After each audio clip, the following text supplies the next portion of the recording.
Hello Eternum and welcome to KOTT News, Eternum's #1 source for news, and this is the War Report. No change in the history of Eternum last night as JDB's Kitchen held a skirmish with TMG in the Desert of Brimstone. But a close one in First Light as Soju Gang managed to maintain the chokes of the fort and maintain control of the island's spice flow. KOTT News caught up with the gang leader and asked about the fight. Congratulations on your victory here in First Light, letting them in the gate with 10 minutes left, but through diligent choke management and upkeep, you were able to hold them off. Would you care to take us through it out there? Yeah, that's one thing that, we were a little disappointed that we couldn't hold out on the point phase a little longer. That's definitely something we have room for improvement on, but we've been practicing a lot lately on, our kind of, staggering our CC and, showers and ults and stuff for holding people at the gates, and I feel like we did a really, really good job of that tonight. Was there anybody out there who really outperformed themselves? I just kind of want to shout out, obviously, all our mercs. We appreciate them every time. I think we had 6. And then all our company members, we've been, swapping around our groups. And so there's quite a few people playing in not their usual comp. And I feel like everybody did an awesome, awesome job. And I'm just really proud of how everybody did. Would you care to comment on the free bow movement? Oh, free bow, man.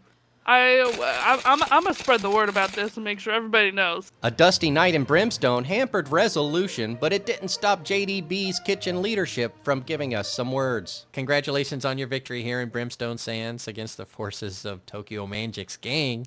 Not on top tonight. How do you feel it went out there?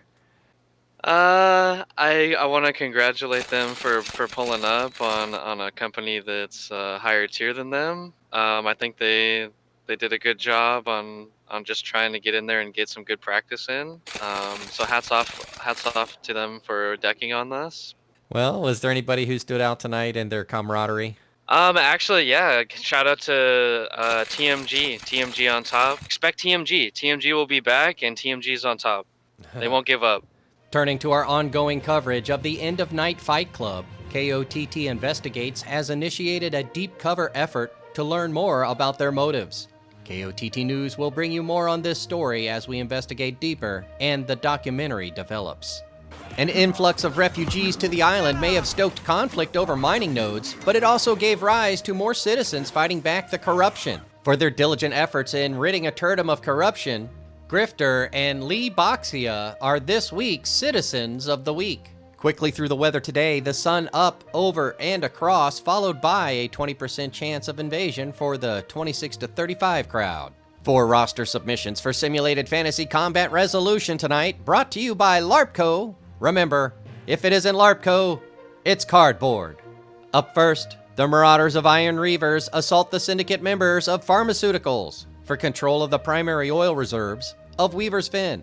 Iron Reaver's forces recover from their outing with the champs earlier this week, have turned their attention to the Peat Moss Bog, hoping to capitalize on divided forces. Pharmaceutical forces may be in a bit of a pickle tonight, split between 2 simultaneous defensive efforts, but they'd give them all away if it meant the return of Bo. Meanwhile, the Marauders of Thrust Damage assail the syndicate members of Pharmaceuticals for control of the sea spray-covered beaches of the Restless Shores. Thrust Damage forces return to Restless Shore and execute their right to rematch against the enemy that threw them down to the bottom of the hill. In addition to the split forces, Big Pharma is a member down as their detained colleague continues to navigate the red tape necessary to be free from Yig. Later, the Covenant forces of Tropical House assault the vault of JDB's Kitchen for control of the island's financial capital of Windsward. Tropical House are no strangers to combat, having held regions in the past, but they've never owned Windsward, so are making their first attempt on the hamlet tonight. JDB's Kitchen are fresh and ready to go after last night's walkthrough skirmish with TMG, so they'll have heightened security forces patrolling the outer perimeter of the vault all night. In the nightcap, the Marauders of D-Tier Dodgers attack the syndicate members of Strawberry for control of the medicinal hot springs and resort destination of Ebonscale. D-Tier Dodgers attempt to rank up by taking on the syndicate powerhouse of Strawberry. Using their familiarity with the bamboo forest preserves, they hope to catch a few rabbits. But the forces of Strawberry are pretty quick and should be able to outrun any would-be pursuers. To the objectives, surrounding their fort. We'll be sure to have any late-breaking outcomes and reactions from the citizens tonight at 11. Until then, this has been War Correspondent JChalant, KOTT News.